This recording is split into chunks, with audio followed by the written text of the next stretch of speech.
এতিমখানার টাকা আত্মসাতের অভিযোগে দায়ের করা জিয়া অরফানেজ ট্রাস্ট দুর্নীতি মামলার রায়ের পর দণ্ডিত বেগম খালেদা জিয়ার মুক্তির জন্য আইনি লড়াইয়ে নামে বিএনপি। এরই অংশ হিসেবে রায় ঘোষণার পর গেল মার্চেই দলটির পক্ষ থেকে আইনি পরামর্শ নিতে নিয়োগ দেয়া হয় ব্রিটিশ আইনজীবী লর্ড আলেকজান্ডার কার্লাইলকে। বিভিন্ন সময় মামলায় অংশ নিতে বাংলাদেশে আসতে চাইলেও ভিসা জটিলতায় যখন বাংলাদেশে আসতে পারছিলেন না কার্লাইল, ভারতীয় গণমাধ্যমের খবরে জানা যায় গেল বুধবার ভারতে এসেছিলেন তিনি।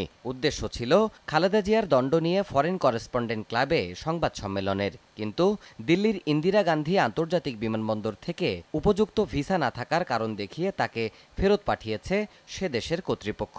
লর্ড আলেকজান্ডার কার্লাইল গতকাল রাত 11টার সময় দিল্লির ইন্দিরা গান্ধী আন্তর্জাতিক এয়ারপোর্টে এসে পৌঁছন এয়ার ইন্ডিয়ার একটি ফ্লাইটে, কিন্তু তাকে ভারতীয় কর্তৃপক্ষ দেশে ঢুকতে দেননি। কারণ ভিসার আবেদনপত্রে যে উদ্দেশ্য ব্যক্ত করেছিলেন, কিন্তু আর ওনার যা উদ্দেশ্য এখানে এসেছিল এসে কাজকর্ম করার কথা ছিল, তার সঙ্গে একটা ফারাক পাওয়া গেছে। কার্লাইল ব্রিটিশ এয়ারওয়েজ ফ্লাইটে ইন্ডিয়ান টাইম ভোর 2:30টার সময় লন্ডনে ফিরে গেছে। এই প্রেক্ষাপটে বৃহস্পতিবার দুপুরে বিএনপির পক্ষ থেকে বিস্ময় জানিয়ে গণমাধ্যমে বিবৃতি আসে দলটির শীর্ষ পর্যায় থেকে।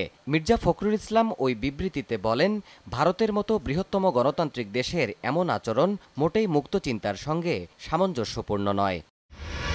এদিকে কোনো দেশের বিচার ব্যবস্থা নিয়ে বিরূপ মন্তব্যের আশঙ্কা থেকেই দিল্লি লর্ড কার্লাইলকে ভারতে প্রবেশ করতে দেয়নি বলে মনে করেন দুদকের আইনজীবী খুরশিদ আলম খান। অন্যদিকে প্রেসক্লাবে বিএনপির স্থায়ী কমিটির সদস্য ডক্টর মঈন খান সাংবাদিকদের বলেন, বিএনপি চেয়ারপারসনের আইনি সহায়তা পাওয়ার পথ বন্ধের অপচেষ্টা করা হচ্ছে।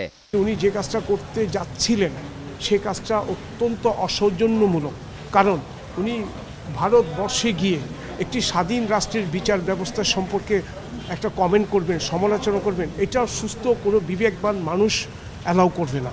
ভারতে আসতে দিল না দিল আমি সেটা নিয়ে কোনো বক্তব্য রাখতাম না, ভারত সরকারের বিষয়। তিনি বাংলাদেশে কেন আসতে পারলেন না, বাংলাদেশে ভিসা কেন পেলেন? তাকে তো আমরা দেশনেত্রী বেগম খালেদা জিয়ার আইনজীবী আমরা নিয়োগ করেছি। আইনি সহায়তা দিতে একজন আইনজীবীকে বিমানবন্দর থেকে ফেরত পাঠানোর ঘটনায় লর্ড কার্লাইলের মানবাধিকার লঙ্ঘিত হয়েছে বলেও অভিযোগ বিএনপি নেতাদের। দেবাশিস রায়, সময় সংবাদ, ঢাকা।